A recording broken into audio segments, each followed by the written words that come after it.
And so you get this little, homemade, of course. you get this little ramekin of coleslaw. It's kind of in there, and then like the total ends up being for 2 hot dogs and 2 like chips or coleslaws. Like it's like $17 or something like that. $17.50 or something like that. So it's like the world's most expensive regular hot dog with a weird thematic pile on top of it and a little tiny thing of coleslaw next to it. It is really freaking bizarre. And then they come over and go, how are things? I'm like, oh, they're fine last time, just 35 seconds ago. Can you just go in and ask for like a hot dog with ketchup and mustard? I have a feeling they might get mad, but they can't throw you out because you'll be the first customer they had since we were there. I mean, at least that's the feeling. I want to go there. I found it fantastically fascinating because since nobody goes in there, they're so interested in like saying hello and everything that you'll never forget. You know, what's like. So what is another fascinating hot dog place? Oh, Woofie's.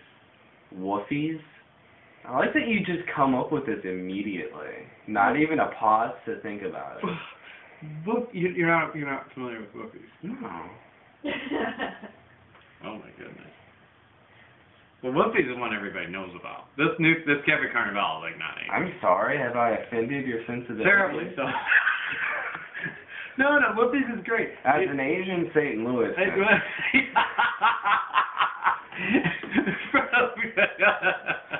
Oh, in that case, fill you in on the Woofie's is on Woodson Road, in kind of like the welder working class kind of ghetto. It's on off of Page and 170. What kind of background do you think I have? I grew up in this is upper middle class outside the military. But you have to slum it once in a while. You have to sneak down. I was not allowed to slum it, as they say. You missed some of the most wonderful things. I did. And we're gonna go. I'm excited. Woofie's is great because they have these big crazy hot dogs, and they have all these 1970s television personalities have signed their pictures, and they're all stuck all over the walls. Like that's a thing. Verification of their magnificence is that all these people you recognize, and some of which nobody recognizes anymore because they were the weather guy in 1970 or something. Who knows who they are? And they're all over the walls with like Wait, so you have like a whole slew? Oh, the walls are completely covered. Like the spectrum of celebrity? Pretty much anything. Like A-list kind of local. No, I mean there's a few like John Candy types, and then the rest of it is all passing through. Yeah, like it's really odd. Well, of course John Candy went to the hot dog. But place. yeah,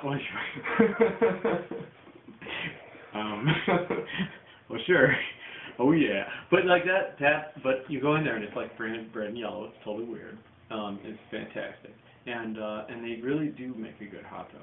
Like it's kind of overkill. It's almost ridiculous. Like it's really serious. Like oddly complex. Well, they're just really big and they're pretty tasty. And it's like they have one called Big Herm. It's kind of a good one. And it's Chicago style. It's got all this junk piled on top, like a pepper and a whole tomato or something. So it's like a huge sausage. Yeah. With a bunch of stuff. Yeah, with a bunch of stuff. But it's all stuff that's supposed to be on a hot dog, not some weird goofy theme like that, gay theme park theme. It's like stuff that's supposed to be on a hot dog that like a guy with a hard hat in Chicago would like be standing there with a hot dog. It's the real deal. Did they have that picture of the wall, like a guy with a hard hat and a hot dog? It's good. Oh, what is this shit? It's legit. It's the closest thing to that here. It really is, and it's by a wide margin. It's really. So I mean, it's kind of an epic hot dog experience, and it's kind of weird because it's in that kind of welder, construction worker type of neighborhood, which is really kind of a neat twist. It's like there's a car stereo place that went out of business across the street with and there's rust pouring down from a sign that says rust proofing. Yeah. Worth looking at. And it's crazy. And the lady that takes your order is usually like a real authentic city person, like not. Like is so far away from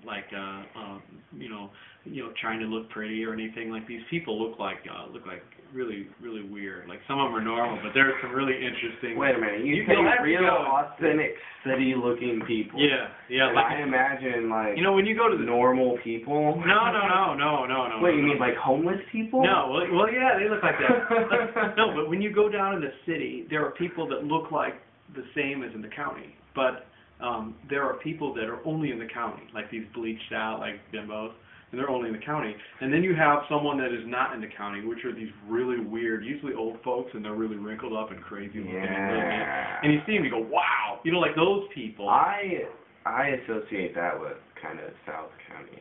Yeah, well, that's the kind of people that take your order, and they usually go, what do you want, or can I take your order? Yeah. And you're like, well, alien, and it looks like they're gonna like beat you with the menu if you don't answer. Yeah, it kind of feels that way. You're almost threatened with the request for an order. They probably get like a lot of food, like you just spout out first. The first thing on the menu. That's a real business tactic. They make so much money. Just frighten the customer by yelling the most expensive thing. Well, that's probably true. I always am threatened into ordering the most expensive item, which is so it does work. But the most expensive item is like a third the price of the place down here. Like it's like $4.70 is the most outlandish. Like that's the full. With fries? Maximum. I think the fries are like $1 or $2. Are they good fries? Yeah. Are they like home cut fries? They're kind of a weird. They're like a normal to thin fry that has like a really weird.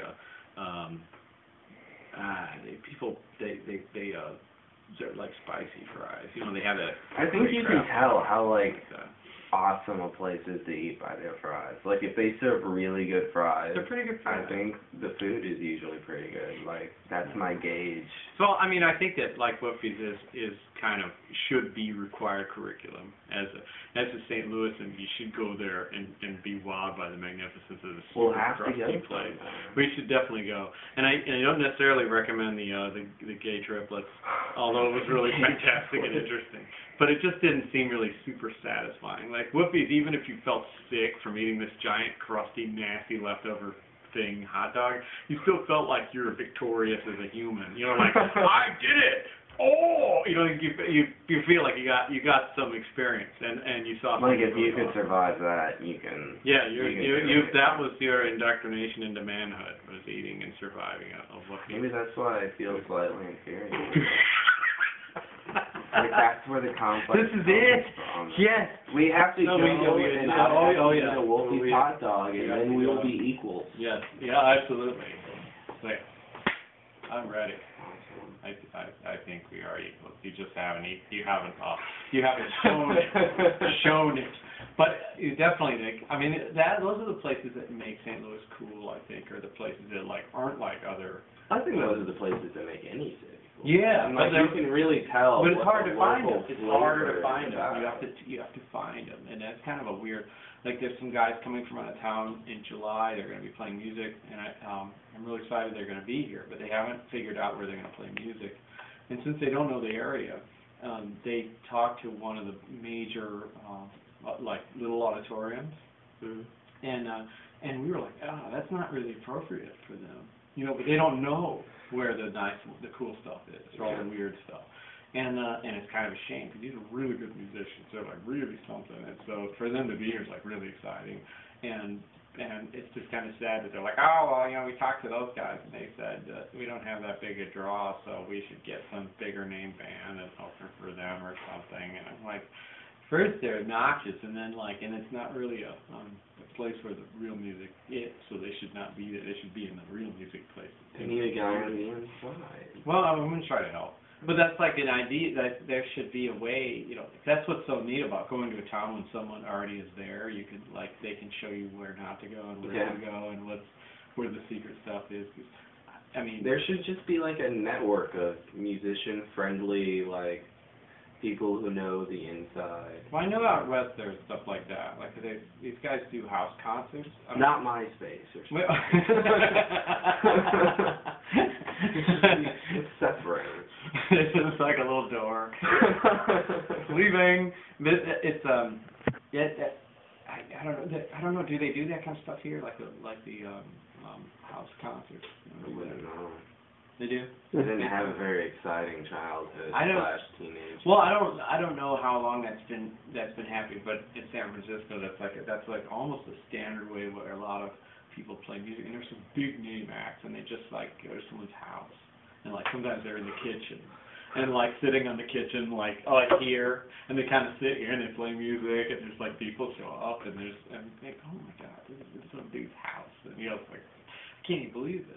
And but that's like kind of a very personal venue, and it really is kind of a neat thing. Like everybody that goes to a house concert and it's really good, they really, they remember it. It's personal. You just have to be like a friend of a friend.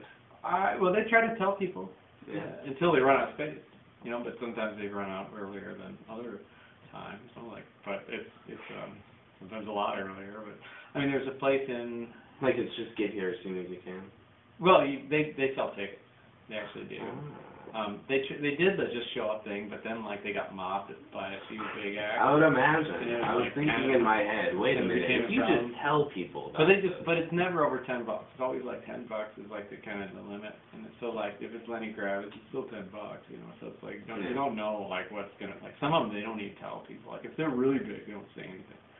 It's like, oh, Madonna might be there, but we don't know. So like it's $10 and you just go and you're like, oh my God. So wait, how do these tickets get distributed? That I don't know. Like I've never actually bought one. So I have no idea. It sounds like you just run into someone on the street and they're like, here, $10 for this ticket. I can't tell you.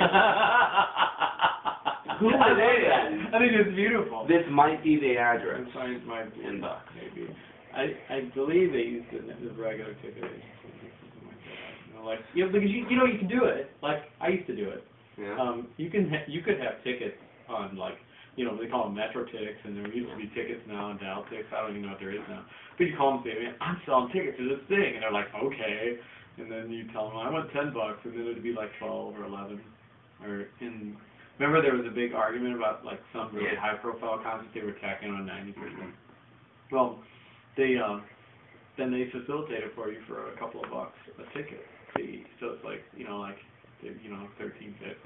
We charge $20, it'd be $22.50. Like that was what we used to do. So like if you bought it, you would just call them or something, and I don't know. It was like that's how you did it, and that's how you went to all the concerts. So you just tell them, hey, we're selling tickets. What do you say? And it didn't cost them anything to set it up, so they used to do it. I don't know if they do now. I guess. It's really cool. It's weird because you'd think that they're not allowed in there, but they need customers. They don't care. So it's like they'll sell tickets for anybody, which is kind of neat to have a ticket with your own thing, like, spaghetti dinner at my house, like have a ticket, like that's kind of cool, and they will, to some extent, I think they used to, but I'm pretty sure that's how they do it. Maybe they do it on their website or something. I don't know. How did we end up talking about the hot dogs and that places nobody knows where they are. Didn't we come here for a camera? Yes. Did we get it? We were gonna go get a salad. I'm fine now. We just ate. But yeah. I'm feeling that salad, Alan.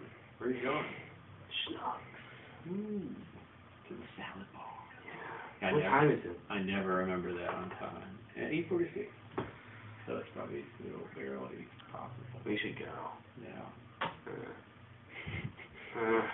Salad. Salad. I'm up, Alan.